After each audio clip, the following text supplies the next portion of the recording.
It was Labor Day weekend when the cops showed up at our BBQ right as Grandpa flipped the ribs. Name's Ben Carter, 21 law student, on break standing there in the scent of hickory smoke and old coffee from Grandpa's dented silver thermos. Patty from the HOA had her clipboard and that look. Ever wonder how far one folded map can push back a whole council? Ben Carter stepped off the Greyhound with one bag, 2 textbooks, and no idea a BBQ was about to start a legal war. The bus rumbled away in a cloud of dust, leaving behind the sleepy rhythm of Willow Creek. The sidewalks gleamed from a late summer rinse, and the air smelled of pine grill smoke and distant hay. It had been 3 years since Ben last saw the old town, not just through a windshield, but with time to stay. His grandpa's voice played in his head as he hoisted his duffel onto his shoulder. Some land feeds you more than crops ever could. The walk from Main Street to the edge of the Willow Creek HOA neighborhood wasn't long, but it was full of subtle memories. The post office still leaned a little to the left. Greeley's Diner had repainted their window signage but kept the cracked leather booths. And at the very edge of the community line where the asphalt turned to pebbled drive and the houses became spaced with more breathing room was Grandpa's home, a small cabin wrapped in redwood planks and stubbornness, porch swing out front, a rusted mailbox shaped like a trout, and behind the house a shimmering pond that held more family history than most folks kept in their attics. Grandpa Walter was already outside, seated in his old canvas chair, feet up on the railing, sipping from a tin can mug that gleamed in the light like a badge. Ben could almost smell the coffee burnt, but comforting. "You made it before the sun gave up," Grandpa said, not moving. Ben chuckled and set his bag down. Barely. Bus driver stopped to flirt with a waitress somewhere outside Boulder. Grandpa grinned, eyes still on the horizon. "Still better than flying with knees in your ribs." They embraced without fanfare, the way men who'd rather talk through grilled meat and side glances did. Grandpa's hug was firm, brief, and carried the smell of oak wood and charcoal. So Ben asked as they stepped inside Labor Day cookout, "Still a thing?" "Oh, it's more than a thing," Walter replied, pulling out a folded list from the fridge door. "It's a tradition. Daryl's bringing the corn. Joni's got the peach pie. You and I, though, were handling ribs." "Back at it," Ben muttered, smiling. They spent the afternoon in sync. Grandpa handed down a battered set of tongs like it was a family heirloom. Ben mixed marinade while the radio softly hummed Patsy Cline. Everything felt slow, easy, like the pond itself had a hand in stilling time. Then, just after they'd finished arranging lawn chairs by the edge of the water, a voice called out from beyond the property fence. "Afternoon, gentlemen." They both turned. Patty Winslow, HOA board member and self-appointed neighborhood decor czar, stood on the gravel sidewalk in a lemon-yellow blouse and khaki slacks. A small nameplate gleamed on her chest. HOA Volunteer of the Year. "Looks like y'all are gearing up early this year," she said with a smile so wide it nearly split her face. "Barbecue by the pond again. Labor Day tradition," Grandpa answered, brushing his hands on his apron. "Oh, of course, of course." Patty's eyes scanned the setup, the folding tables, the smoker already in place, even the citronella candles arranged around the dock. "Just a reminder, though, community guidelines do recommend all outdoor events be submitted for board approval at least 3 days in advance, especially if they're public-facing." Ben's brows furrowed. "This pond's not public. It's behind our home." "Certainly," she nodded, still smiling. "But it's technically within the HOA boundary, and we do like to keep things orderly." Walter raised his coffee mug in mock toast. "Appreciate the reminder." Patty gave a short wave and turned, but not before her eyes lingered a second too long on the pond. She walked off with the slow deliberation of someone making mental notes. Ben waited until she was gone. She always liked that Grandpa shrugged. Used to be worse when her husband was HOA president. Now she runs the board in all but name. Daryl Jenkins arrived around sunset carrying 2 sacks of sweet corn and a folding chair with an American flag stitched across the back. "Heard Patty came sniffing around," he said as he settled in. Ben nodded. "Said something about needing permission." Daryl chuckled. "She's been trying to regulate that pond for years. Claimed ducks were community assets once. We had a 3-hour meeting about birds." As the light dimmed, they sat on the porch, music low and breeze rising. Grandpa hummed along with the radio, tapping his tin mug gently against the armrest. Then, just as the sky turned that peach-blue mix unique to small-town twilights, Ben noticed something strange. Across the street, just beyond the low hedge that marked the HOA line, stood Patty, phone in hand, not calling, taking pictures. Snap, snap, snap. She lingered. Framed shots of the grill, the layout, the pond. Then she turned and vanished behind the hedges. The ribs were sizzling, the lemonade cold, and then came the sirens. The day had begun like something out of a family scrapbook. Walter's smoker puffed steady curls of hickory-scented smoke into the crisp Sunday sky. Paper plates rustled in the breeze. Kids chased each other near the bushes, red-stained from cherry pie and sun. Lawn chairs circled the pond like old friends gathering to reminisce. And standing next to the grill, flipping ribs with the same tongs he'd used for decades, was Walter Carter, calm, proud, and half singing along with the country station drifting out the kitchen window. Ben carried out a tray of sliced watermelon and set it on the folding table next to Joni's banana pudding, which had already been sampled twice despite the foil still draped across the top. "Don't tell her," Grandpa muttered, licking sauce from his thumb. Ben smirked. "Too late. She's watching." Joni Parker sat beneath the striped parasol Grandpa had rigged from a leftover boat tarp. Her silver curls caught the light as she chuckled, adjusting her wide-brimmed hat. "You boys never wait. That pudding's supposed to rest." Darryl arrived with a cooler full of ice and diet root beer. "Thought I heard a party," he said, saluting Grandpa with a wink. It was the kind of day that made Willow Creek feel like the center of the world, small enough for everyone to know each other's dogs, but big enough to pretend yesterday's problems didn't matter. For a little while, the neighborhood breathed together, until Patty Winslow showed up. She emerged from the street side in khaki caprice button-up blouse and a laminated badge that read Community Safety Officer. No one recalled such a position existing, but she walked like it did. "I see we're gathering again," she called out as she approached the table's clipboard in hand. "I was under the impression this was going to be a small family meal." Ben raised an eyebrow but said nothing. Joni shifted in her chair. Walter set down his tongs, not in anger, but with the weight of someone who'd had this conversation before. "We do this every year," Patty Walter said, wiping his hands on his apron. "It's not new." Patty clicked her pen. "Tradition doesn't exempt one from compliance, Walter. You know the HOA requires permits for public events." Darryl chuckled. "There's more potato salad than people here." "I'm just doing my duty," Patty replied, casting a glance toward the pond. "This area falls within community jurisdiction. I'd hate for someone to get hurt." Ben studied her tone. Something in it was rehearsed like lines from a script written in a closed meeting. Patty walked off after a few more minutes of clipped pleasantries, but not before jotting something on her clipboard and whispering to Joni about next month's assessment vote. Joni didn't reply. Roughly 20 minutes later, as the grill was being restocked and someone had finally convinced Darryl to tell his Navy story again, the sirens came. They weren't loud, more of a polite two-tone from a single cruiser, but the sound sliced through the calm like a dropped plate. Officer Donna Meeks stepped out, sunglasses on, utility belt quiet. She took in the scene chair's food seniors, laughing kids poking pond water with sticks. "Afternoon, folks," she said. Walter approached first. "Something wrong." "Officer, I received a non-emergency report," Meeks replied, voice level. "A concerned resident said there was an unsanctioned gathering on HOA land with possible fire code issues." Ben felt every eye turn toward the grill, then toward the pond. Walter nodded once. "We've held this cookout here for over 20 years.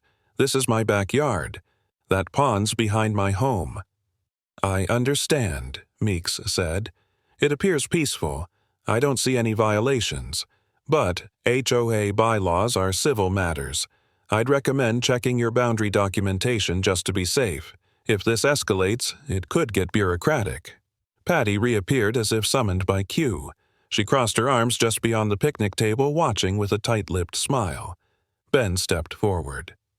"Do you happen to have a copy of the HOA zoning map?" Officer Meeks blinked. "Not with me, no. That would be something the HOA should provide." "Of course," Ben replied. "I was just wondering." Meeks offered a slight nod. "You're not in trouble, there's no criminal complaint. But sometimes neighbors like to document things." She left after that, hands relaxed but eyes glancing toward Patty as she passed. Patty took 2 steps forward once the cruiser pulled away. "This isn't personal," she said, voice syrupy, "but I will be bringing this up with the board, for safety." No one responded. The radio kept playing. Joni's banana pudding was passed around again, but no one spoke. The sweetness felt dulled by the interruption. Ben sat down at the wooden table next to Grandpa, slid his laptop out of its sleeve, and opened the screen with a quiet click. Ben didn't expect to spend Labor Day in the county records basement, but there he was, chasing truth through dust. Rain tapped softly on the stone steps of the Willow Creek Town Hall, where the public library shared space with municipal archives and a basement that smelled like yellowing paper and old rubber bands. Most folks were at home nursing BBQ leftovers or watching reruns on local TV. Ben Carter, however, had decided to spend his morning elbow-deep in file folders. Sandy, the town's records clerk, greeted him like an old friend. She was in her mid-50s, wore a sweater with cats on it despite the humidity, and had a half-finished ball of yarn peeking from her tote bag. "Holiday doesn't keep everyone away," she said cheerfully. "Let me guess. Land dispute." Ben gave a sheepish smile. "Is it that obvious, honey, when you walk in here on a Monday with eyes like a hawk and a legal pad? It ain't for genealogy." He explained the situation briefly. A family BBQ, a pond, an HOA breathing down their necks. Sandy didn't seem surprised. "Patty Winslow?" she asked. Ben nodded. "She comes in here sometimes, wants to pre-check boundaries for others, never for herself." With a sigh, Sandy led him to a rolling ladder shelf marked easements and county lines. After 30 minutes of scanning brittle maps and dog-eared bylaws, she called out softly, "Think I found something." Ben joined her at the table, where she spread a rolled parchment from a dated box. "Federal Easement Act of 1911," she read aloud. "Parcel 12B. Here it is." The map was old, but clear. Hand-inked lines ran across the page, and near the southwest corner of what was now labeled Willow Creek HOA, a small shaded circle stood out with faint script, "Carter Pond, exempt by federal retention." Ben's heart jumped. "There's more," Sandy said, flipping through a manila folder that came with it. "See this seal?" She pointed to a gold stamp at the bottom, flaked with time, but still readable. "Department of the Interior, 1912.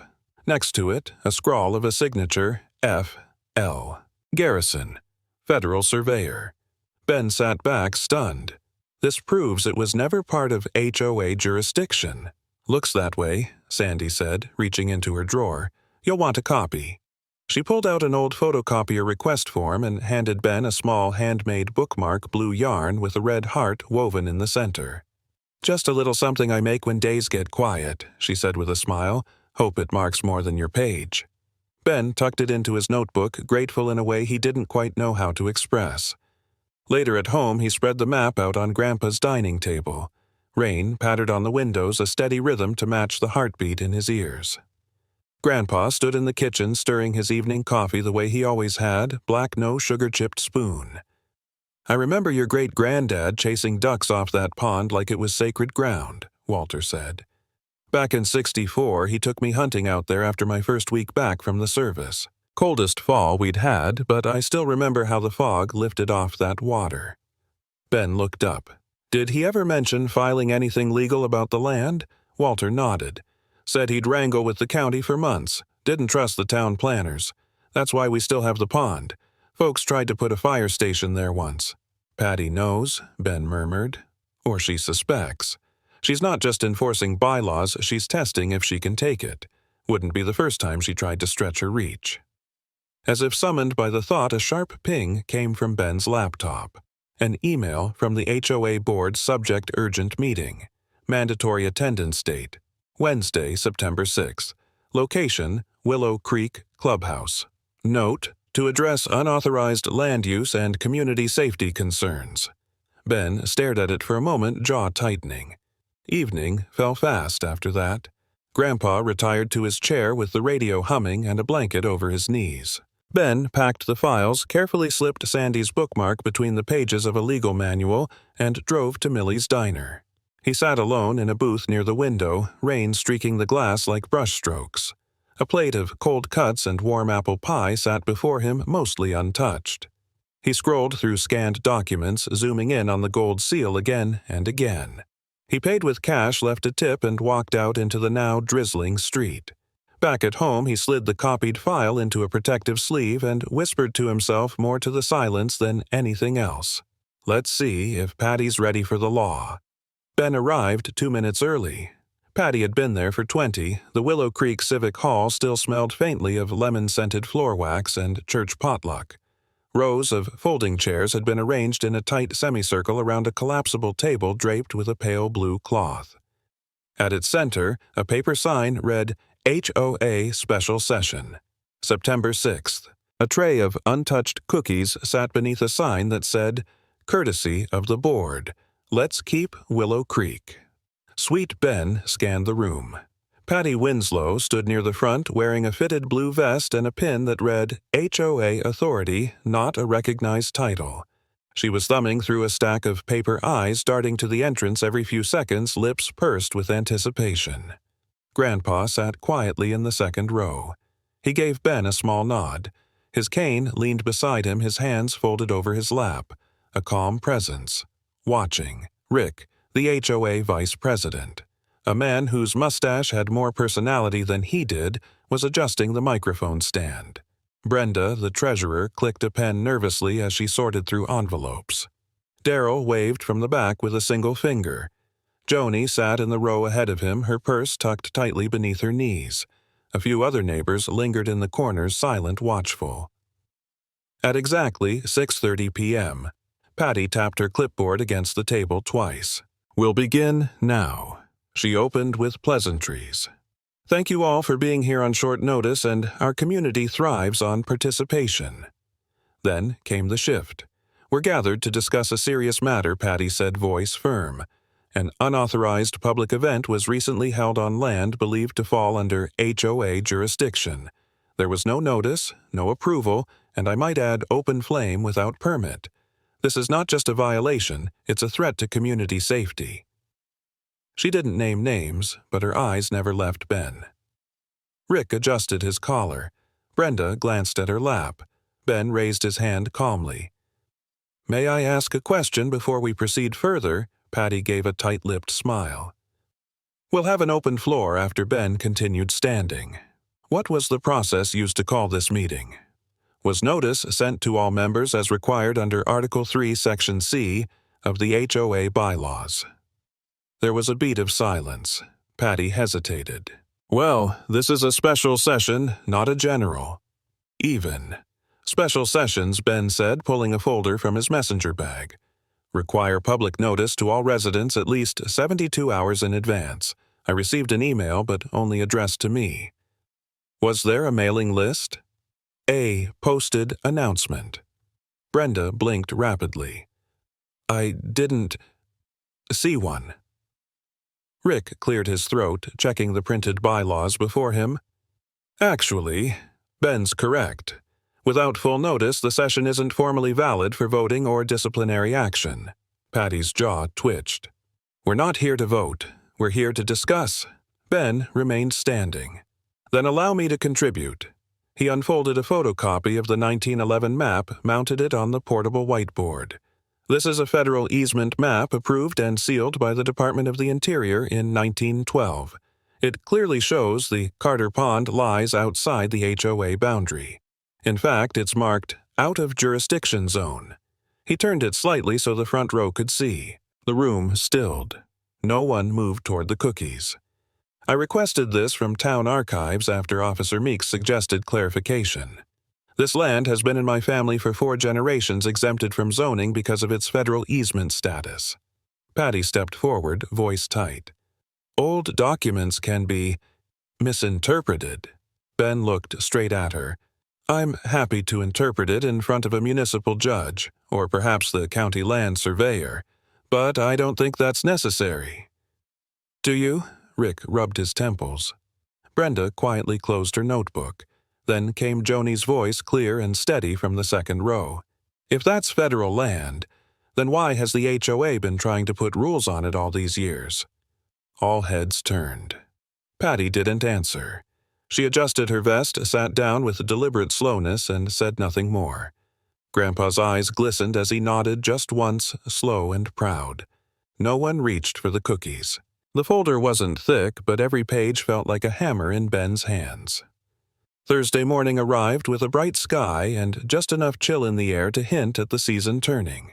Ben walked into the Willow Creek Library with purpose, passing by the children's reading corner and heading straight for the records desk. Sandy was already there, knitting needles in hand, but she looked up with a grin that said she'd been expecting him. "You're lucky," she said, setting the yarn aside. "It took some digging, but I found it." She slid a beige folder across the counter. Dated March 15, 2019. Draft proposal, never made public. Ben opened it slowly. The letterhead read, Willow Creek HOA Planning Committee.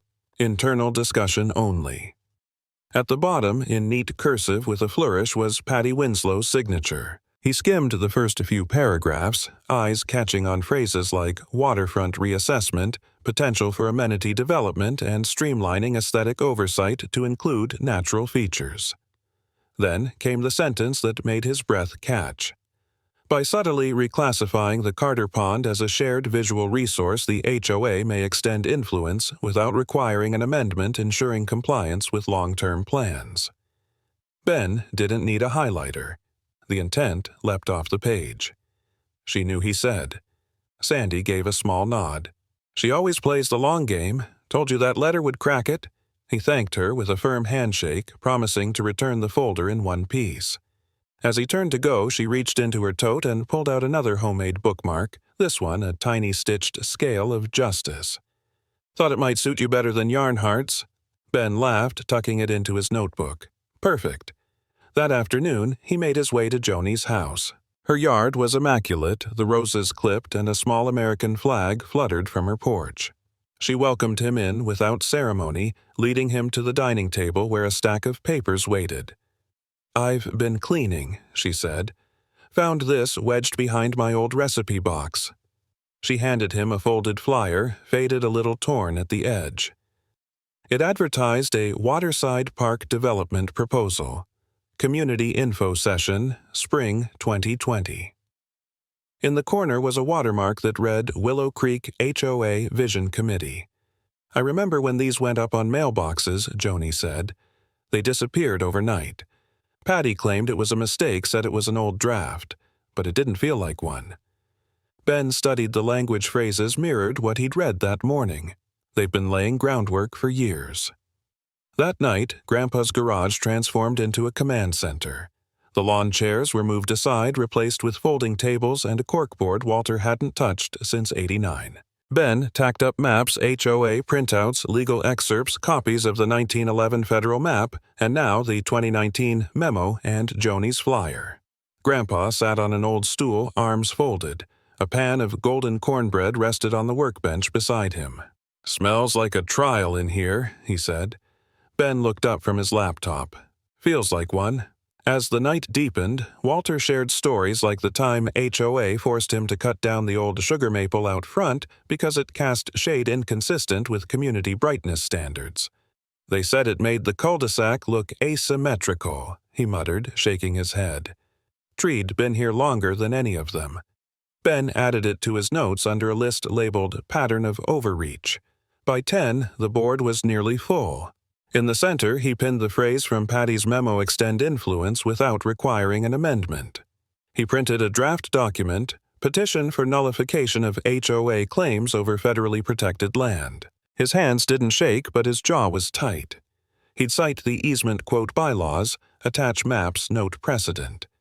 It wouldn't just be a rebuttal, it would be the beginning of unraveling the whole scheme. As he stared at the printer spitting out page after page, his phone vibrated. A voicemail. The transcript read, "I will not let you continue disrupting the order we've built. There are processes for a reason. "This isn't your playground, Mr. Carter." No name, but the voice was unmistakable. Grandpa stood, dusted off his pants, and passed Ben a fresh slice of cornbread. "You're getting close," he said, "and she knows it." Ben nodded, adding one final note to the board. Then Joni, who had been quiet most of the evening, leaned in with a whisper that froze the room. "I overheard Brenda at the market," she said. "She mentioned Patty hired someone to resurvey the land off the books." Ben didn't speak, but his eyes met Grandpa's. The war room had just found its next mission. By Friday morning, the battle lines were clear, and Ben wasn't blinking. Willow Creek Civic Hall hadn't seen a crowd like this since the 4th of July pancake breakfast. Folding chairs, multiplied overnight flags, stood proudly in the corners, and the old sound system, usually reserved for bingo night, buzzed with anticipation. Ben arrived early, a thick folder tucked beneath his arm. Grandpa walked beside him steady as ever in his flannel shirt and scuffed boots. He carried nothing but a thermos of coffee and the quiet pride of a man whose faith had never wavered. They took their seats at the front. Joni waved from 2 rows back, already seated with Darrell and Mrs. Langston from across the street. The town had come not just to spectate, but to witness something shift. Officer Donna Meeks stood in uniform near the back, arms crossed, eyes calm. Her presence didn't shout control, it whispered order. At 9:00 a.m., sharp Patty Winslow took the floor. She wore the same tailored vest, her hair pulled tight. On her clipboard was a new stack of papers freshly printed. Her voice, though practiced, carried an edge. "This emergency session," she began, "is called to address the escalating misinformation surrounding the jurisdiction of HOA over shared community property. Certain parties have presented outdated documents and speculative claims that require clarification." Ben stood raising his hand. "May I?" Patty hesitated, then gestured stiffly. Ben placed his folder on the table, opened it slowly. "I'd like to present a compiled report of our findings, including property boundary maps, official documentation, and a direct statement from the county recorder's office." He passed copies to Brenda and Rick, then turned to the crowd. "This is a certified image of the Federal Easement Act of 1911, marked with the official gold seal indicating Carter Pond is not, and never has been, under HOA jurisdiction." He moved aside as Officer Meeks stepped forward. "I called the county recorder's office myself yesterday," she said, holding up a slim folder. "They confirmed the documents Mr. Carter provided are valid and enforceable. Their office has no record of any annexation attempts by the HOA." A murmur swept the hall. Patty's face flushed. These documents were written over a century ago. The language is vague terms like easement and jurisdiction weren't standardized then. Ben replied evenly. "And yet, they remain legally binding. The HOA cannot override federal designation." Rick cleared his throat. "As Vice President, I move to suspend all HOA activity relating to the pond and its adjacent property, pending legal review." Brenda, flustered but composed, nodded. "Seconded." Patty looked at them both, betrayed. "You're letting a student lecture us on governance?" Joni stood. "No, we're letting the truth speak louder than bylaws." A beat of silence. Then hands came together, slow at first. Darrell, Mrs. Langston, Joni again. It grew. Applause rolled through the room like thunder on warm pavement. Neighbors stood, clapped, whistled. Even Officer Meeks gave a faint smile. Patty picked up her clipboard, pressed her lips into a line, and walked out without another word. Ben sat down, exhaling. Grandpa leaned in, voice soft with pride. "You did it." Ben smiled at him. "Now we can grill ribs without asking permission." Grandpa's laugh was warm, deep. "You've made me prouder than the day I got that Forest Service badge." After the crowd began to thin, a woman with silver hair and soft blue eyes approached. "You look just like Walter did in '68, she said, "and just as stubborn." Ben shook her hand. Today the pond was his again, not just the water but the legacy that floated above it. The smoke rose slowly over the pond, but this time it wasn't a signal of conflict. It was an invitation. Sunday morning dawned clear and cool. A thin fog lifting off the surface of Carter Pond as rays of sunlight peeked through turning leaves. The old wooden deck behind Grandpa's house had been scrubbed clean, the BBQ pit warmed slowly from glowing coals, and the air filled with the scent of mesquite and marinated ribs. Jazz crackled from the old radio, Louis Armstrong's trumpet waltzing over the breeze as Ben set a red and white checkered cloth across a row of folding tables. Darryl was already placing folding chairs in pairs while Joni arrived with a wide-brimmed straw hat and a peach cobbler still warm in a foil tray. One by one, neighbors arrived. Some brought dishes, deviled eggs, cornbread muffins, a strange green Jell-O salad nobody admitted to making. Others came with paper plates and stories, jokes about HOA meetings, past reflections on the summer's end, or quiet greetings with lingering handshakes. Brenda brought a lemonade dispenser. Rick showed up with his shy golden retriever, and even Officer Meeks appeared off-duty in jeans and a denim jacket, walking hand-in-hand with her wide-eyed daughter. The little girl pointed at the water, then tugged at Ben's sleeve. "Can I put a flag on the cupcake?" Ben knelt beside her and helped her tuck a tiny paper American flag into the icing. "Looks official," he said, smiling. Meanwhile, Grandpa manned the grill like a maestro, flipping ribs and brushing on his signature glaze. 2 parts vinegar, 1 part sugar. "All love," he joked to Darryl, who stood nearby with a cold root beer and a grin. Then she appeared, Patty Winslow. She stood at the edge of the clearing, arms, crossed lips pressed into a line. Her usual clipboard was gone, replaced by a Tupperware dish of something brown and overcooked. No one called her over, but no one told her to leave. Ben caught her eye and gave a short nod. She walked forward hesitantly, like a guest arriving late to a party she didn't RSVP to. Joni intercepted her halfway. "No one's stopping you from eating," Joni said, voice even. "But you've stopped us from gathering like this for too long." Patty opened her mouth but closed it again. Grandpa approached, wiping his hands on a dish towel. Without a word, he offered her a rib still steaming. "It's tender," he said. "No one's too old to relearn kindness." Patty took it silently. She looked around, realizing no one was watching her with anger, but also no one was watching her at all. She was no longer the center of the room. Just a woman with sauce on her fingers and no seat at the table. She turned and walked back the way she came, shoulders straighter than when she'd arrived, but somehow smaller too. Back at the table, Joni placed a framed photo between 2 bowls of potato salad. It showed a much younger Grandpa standing at the same pond, surrounded by a crowd of smiling neighbors holding paper plates and sun hats. At the bottom, someone had scrawled in faded ink, "Willow Creek BBQ 1987.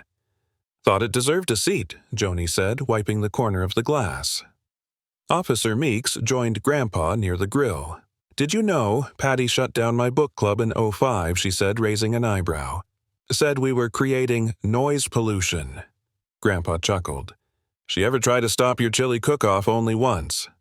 Laughter rolled across the gathering. Someone passed out iced tea. Another turned the radio up as Duke Ellington played. It felt like a town unburdened, like a family reunion without last names.